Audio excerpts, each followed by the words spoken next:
Welcome, ladies and gentlemen, to a selection of the most beautiful photos from Elizabeth Taylor's life. Write in the comments the most interesting photo in your opinion. Appreciate our work by subscribing and commenting with your favorite photo. And don't forget, enjoy the show, and we're start. In the middle of the 20th century, almost everyone in the United States and Europe was talking about Elizabeth Taylor. On the pages of newspapers and on television every day discussed Elizabeth's personal life, her roles in movies and royalties.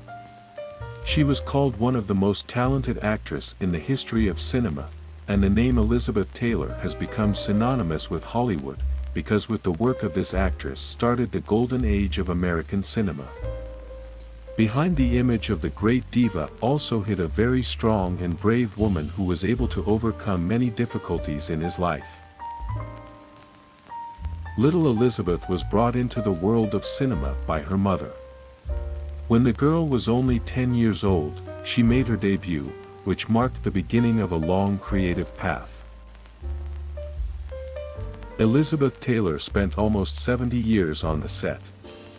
Since 1943, pictures with her participation were released annually, though at first it was only occasional roles.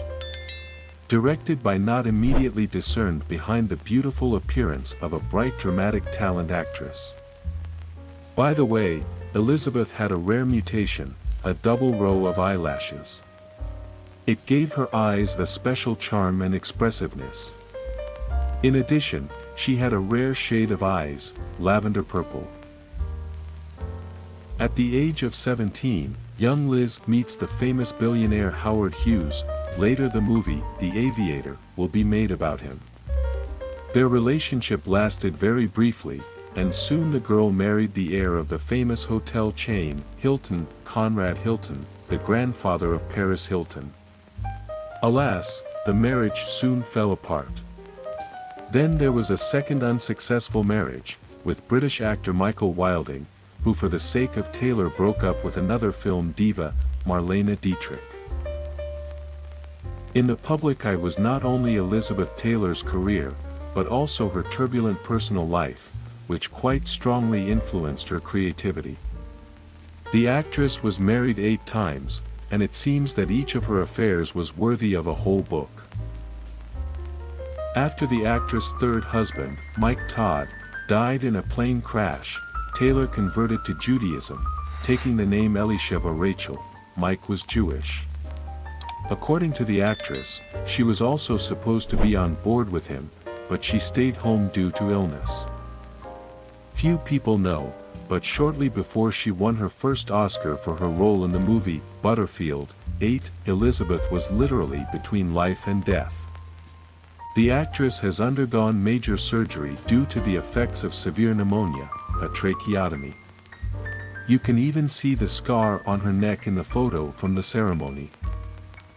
Taylor became the highest paid actress in the world and the first actress to receive a fee of $1 million for her work, for the role of Cleopatra. This was unprecedented. In the 1960s, such an amount was huge. For that money could be taken several pictures. For the lead role in the psychological drama, Who's Afraid of Virginia Woolf, Taylor gained 10 pounds and then a long time could not lose the extra weight. As a result, the actress began a depression from which she never quite got rid of. However, for this film, she won her second Oscar. A frequent partner of Taylor in the movie was the famous actor Richard Burton. He also became her fourth husband. Burton presented Elizabeth a ring with a huge diamond weighing 33.19 carats, which cost about $3 million. Later she put it up for auction, to donate money to the fight against AIDS. By the way, Richard also gave his wife the most expensive pearl in the world called Peregrine. The actress' last choice was builder Larry Fortensky, who was 20 years younger than Taylor. The luxurious wedding took place at the Neverland estate, owned by Michael Jackson, with whom Taylor was very friendly. In one interview, Taylor admitted that because of health problems movie companies refused to work with her because they would have to pay huge insurance. By then the actress was diagnosed with a benign brain tumor, and she could not long stand and sit because of the several times she broke her back during filming. In 2009, after Michael Jackson's death, Taylor ended up in the hospital in a state of deep stress. In the same year she underwent heart surgery. In 2011, the actress was again hospitalized with a heart attack, which she was no longer able to endure. Even years after her death, Taylor remains one of the most brilliant actresses in Hollywood history. Her amazing beauty and acting talent gained her millions of fans around the world who still love and remember her. Interestingly, Taylor's talent was innate, that is, the actress never formally underwent professional training. Instead, she honed her skills by watching others. "I've never been to an acting class in my life," she shared with Rolling Stone. "But I learned, I hope, by watching people like Spencer Tracy, Marlon Brando, Montgomery Clift, Jimmy Dean, all those people who acted well and were trained in the art of acting. They became my education." Taylor has always sought to grow professionally, to work on themselves and their skills, rather than become another typical actress, created by directors from existing templates. Her love of independence was one part of what the actress herself considered a central feature of her personality, a passion for everything she did.